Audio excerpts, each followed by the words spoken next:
Good afternoon. I'm Michael Medeiros, here for the Daily Princetonian for the PrinceCast. Joining me today are two of our columnists, Sophia LeMaire. Hey.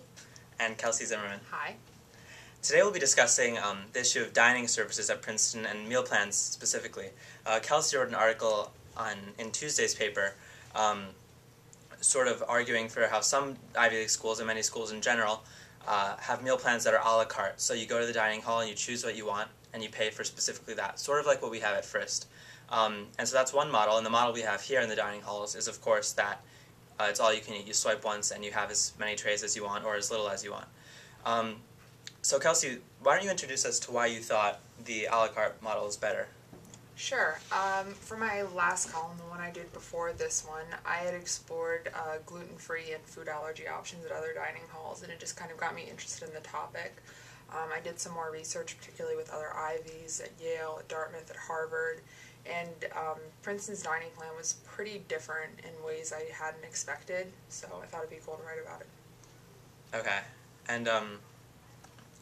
And so do you think sort of one of the things that was raised in the comments was, would people eat less or eat healthily in an a la carte system? Do you think there's, did you find any difference in your research? Not really. I mean, I've personally visited Dartmouth a couple times, and it doesn't seem, having an a la carte system doesn't make students seem to want unhealthy items anymore. I mean, at this point, everyone here is almost 18, and, you know, after this, we're going to go all live out in the world on our own. It's not the Right. university's responsibility to mandate what we should or can eat. Right. And Sophia, I know you're an eating concerns advisor. Sort of what perspective do you think, from the perspective of hoping to prevent people from having eating disorders, which option do you think makes more sense, or which would you prefer?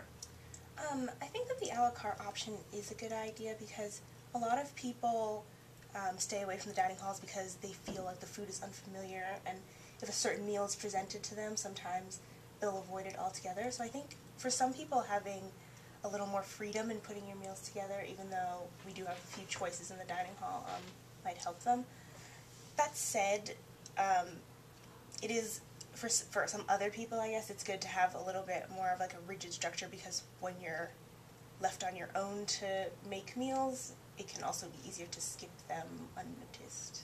Right, right. And sort of that brings us to the next point, which is another point that Kelsey made in her column, which was that Princeton is just about the only Ivy League school that requires a meal plan for 2 years. And potentially that may have some advantages for preventing eating concerns, as Sophia was arguing, but I mean, in general, it doesn't seem like the best system. I know, Kelsey, what do you think? I mean, like I said, I don't think there's any reason to have a mandated meal plan, if at all, but I mean, maybe for just freshman year, like you said, to get people used to being at college, you know, eating in a different type of system.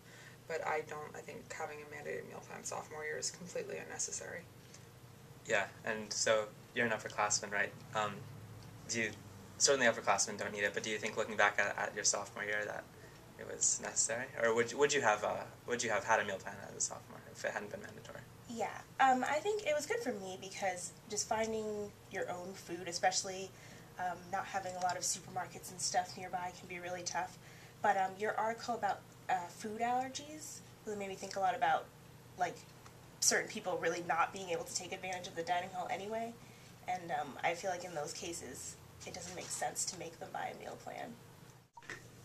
So another issue that was raised in the comments on Tuesday's article was the issue of financial aid, and whether, under the current system at Princeton, of course, people who are on financial aid, they can just have a meal plan that's paid for and they go and swipe. But there was suspicion raised about how easily the transition would be if that were to happen under an a la carte system. So why don't you explain what you think on this? Investigating Dartmouth's a la carte system, having an a la carte system doesn't mean that people on financial aid still won't get money for food. Dartmouth estimates the cost per semester of what would a la carte be eating around town, eating in their dining halls, and gives that money to students who are on financial aid. I think it's some type of account set up. So, I mean, everyone I talk to doesn't think it would cause any complications having a system like that. I guess since it will be similar to the upper class allowance for eating, they could just extend that to the underclassmen. Right, yeah, that sounds perfectly reasonable to me. The Princeton meal plan. One thing I've heard it explained as is a way to make sure they don't lose too much money because the dining halls do lose money. But obviously the current system isn't ideal for students from our perspective. Anyway, that will about wrap up today's PrinceCast. To all the pre-frosh who may be listening, you have 2 years of good dining hall food ahead of you, and I hope you come to Princeton. To everyone else, thank you for listening, and we'll be back with you next week. Goodbye.